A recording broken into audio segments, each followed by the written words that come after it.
Hello everyone, I am the Bandit Kirby, and welcome to my channel, The Commander Tavern. The Commander Tavern is a channel dedicated to my favorite Magic the Gathering format. The Brewery is a series of this channel showcasing my spicy brews under the deck text. On this season finale episode of The Brewery, I'll be discussing my take on the secondary commander from the Modern Horizons 3 precons, Azlask the Swelling Scourge.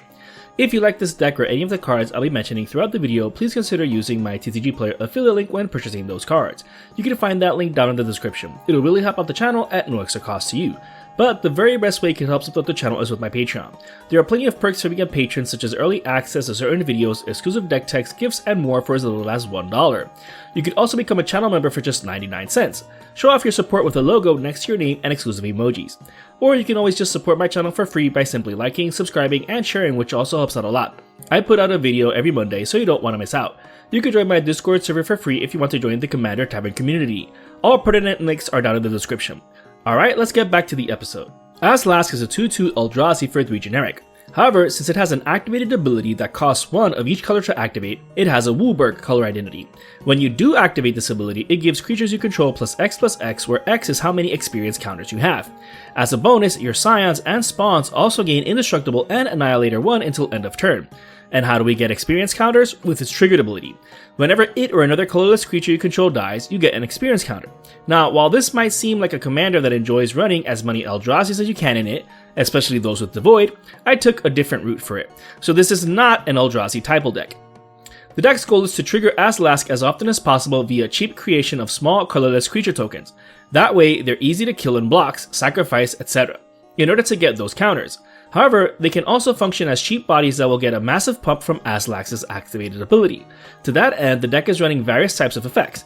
Anim Pakal 1000th Moon, Dune Brood Nephilim, and Rapacious One all depend on the combat phase to get the colorless tokens. Anim creates X colorless gnomes where X is Anim's power. Anim has a built-in power boost effect, but you can also pump Anim with Azlask for even more tokens. The Nephilim needs to deal combat damage to a player, but the deck has plenty of ways for our creatures to get through. In this case, you create colorless sands equal to the number of lands you control. The red, non-devoid Eldrazi also creates colorless spawns when it deals combat damage. Fortunately, it has trample, making it easier to get through. Kozilex's Command, Skittering Invasion, and White Sun's Twilight create impressive amounts of colorless weenies. However, you need a good amount of mana to make most of these. That being said, the deck is 1/5 green, so it has plenty of access to land-based mana acceleration to be able to power these spells. Noose's Engine, Shurikai Genesis Engine, Spawning Pit, and Thopter Shop create colorless creature tokens on activated abilities you can do at instant speed. As a bonus, Shurikai and Thopter Shop can draw us cards, while Spawning Pit also functions as a sacrifice outlet. This is important to help rack up those experience counters from Azlask. Pentabus and Thopter Squadron also create small colorless creatures via activated effects. These seem overcosted and janky, but are actually amazing here. You pay 1 and remove a +1/+1 counter from them to create a 1/1 colorless creature token. However, you can then pay 1 and sacrifice one of those tokens to get a +1/+1 counter back. So you have both a token generator and sacrifice outlet on a single card, just like Spawning Pit. The deck has plenty of proliferate effects that we'll eventually see, making these even better. Animation Module synergizes with these and other +1/+1 counter effects by creating small colorless creature tokens when we do. We just have to pay 1 generic mana each time it triggers. As a bonus, you can also activate it sort of to proliferate, but at least you can give yourself another experience counter. Maskwood Nexus can also be activated to create tokens, unfortunately they're not colorless. However, that's just a bonus considering that the main reason it's included here is because it turns all of our creatures into spawns and scions. That way, when activating Azlask, it will give all of our creatures Indestructible and Annihilator 1. Speaking of maximizing Azlask's abilities, Thran Lens is included to make all of our creatures colorless. With this in play, it won't matter which of our creatures die, they will trigger Azlask. Also much cheaper than running Mycosynth Lattice. As just shown, the deck has multiple ways of creating a ton of small creatures that can then either overwhelm the board or continue gaining us experience counters. However, once we have at least 1 counter, we can get more by simply proliferating. This is why Kaith Famed Mechanist is one of the best cards in the deck. It has Fabricate 1, but also gives it to our other creatures. So we can either have the creature enter bigger or have it create a servo when it enters. Naturally, the servo is a higher priority, but once we have multiple proliferate effects, the +1/+1 counter might be better to make the creature even larger later on. If that weren't enough, we can also activate Kaith to either populate or proliferate. So good here. Xavier Sol, Infested Captain, has a similar focus in the deck. We can remove a counter from another permanent to populate, or we can sacrifice a creature to proliferate. The versatility is amazing here, basically turning all of our creatures with counters on them into Pentivus type cards. As for other multi-use cards that can proliferate, the deck is running Staff of Completion and Vraska Betrayal Sting. The staff does it all from destroying one of our permanents, which is quite relevant, to adding mana, drawing cards, and, more importantly, proliferating. Vraska can proliferate without losing counters, as getting rid of creatures with her -2 ability. Her ultimate has the potential of killing a single player by giving them up to 9 poison counters. With any other proliferate ability, we just killed them. So good. She's the only planeswalker in the deck, that's how good she is. Agent Frank Horrigan, Attracts a Praetor's Voice, Evolution Sage, Inexorable Tide, Metastatic Evangel, and Sword of Truth and Justice compose the bulk of the proliferate effects in the deck, and are all on triggered abilities. While we're not in total control of when we can proliferate, these cards are still amazing in the deck and are worth including. Most of these depend on combat, but the deck is aggressive anyways, so we'll have ways to still capitalize on that. Atomize and Karn's Bastion are the final proliferate effects in the deck. Atomize is interaction, so it should be in the deck regardless. Karn's Bastion is a land that enters untapped and can tap for mana, so it doesn't even take up a slot anyways. Yes, the deck is 5 colored, but this is fine considering the deck's mana base. While these effects are mostly for experience counters, Gavany Township and Mazarek Kraul Death Priest help make our creatures large, and then the proliferate effects make them even larger. The land doesn't take up a slot in the deck, and Mazarek triggers on sacrifice effects. The deck already has plenty of them, but it also triggers on things like fetch lands, of which the deck has them all. But we'll see the mana base soon enough. As for strictly increasing our experience counters, the deck's running all 8 other cards that give experience counters. So let's go over them one at a time to focus on how they boost the deck's options. Daxos the Returned has the potential of creating a massive creature token once we even have just a handful of experience counters. While he himself won't be triggering anytime soon, sinking our mana into him for a massive army of huge beaters is nothing to scoff at. Izuri Claw of Progress serves a similar function. At the beginning of combat, it can put a massive amount of +1/+1 counters on another creature we control, depending on our experience counters. Izuri will then also trigger an insane amount of times here, since it happens whenever a weak creature enters our battlefield. Since it doesn't specify non-token, each time we create a weenie token, we get an experience counter. Absolutely busted here.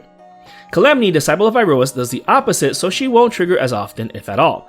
That being said, she has double strike, vigilance, and gets pumped for each experience counter we have.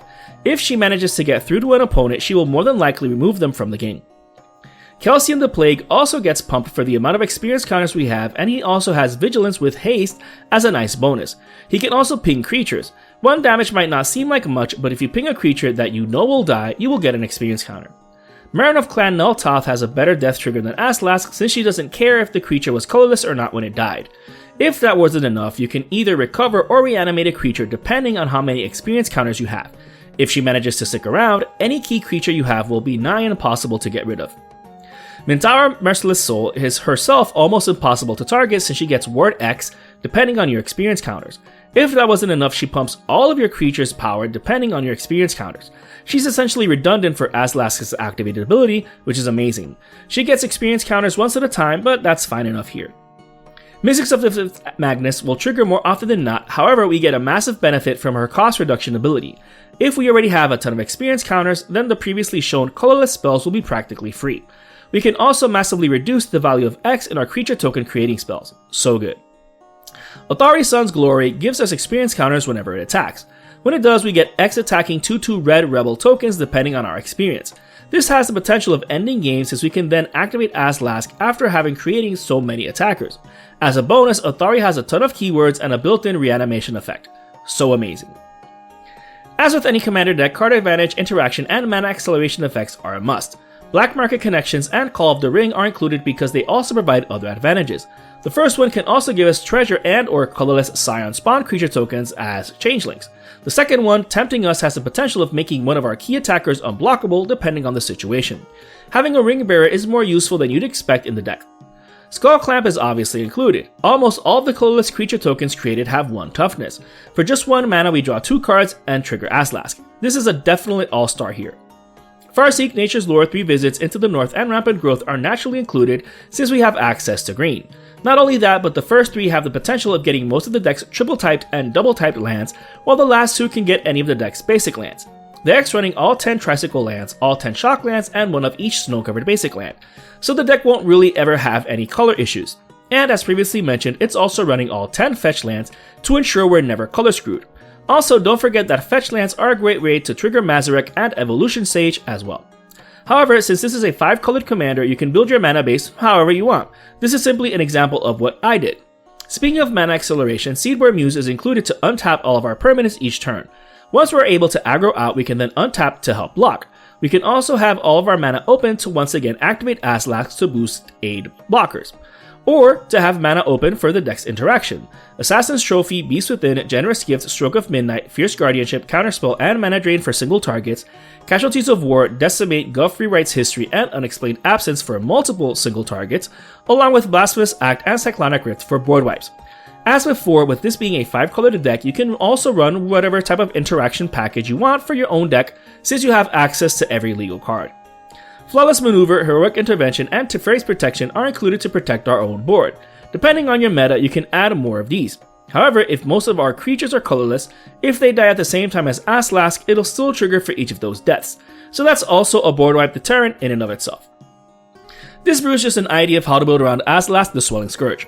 I had tons of fun both designing and testing this deck. It felt different each time I played it since there were so many different payoffs depending on your experience counters.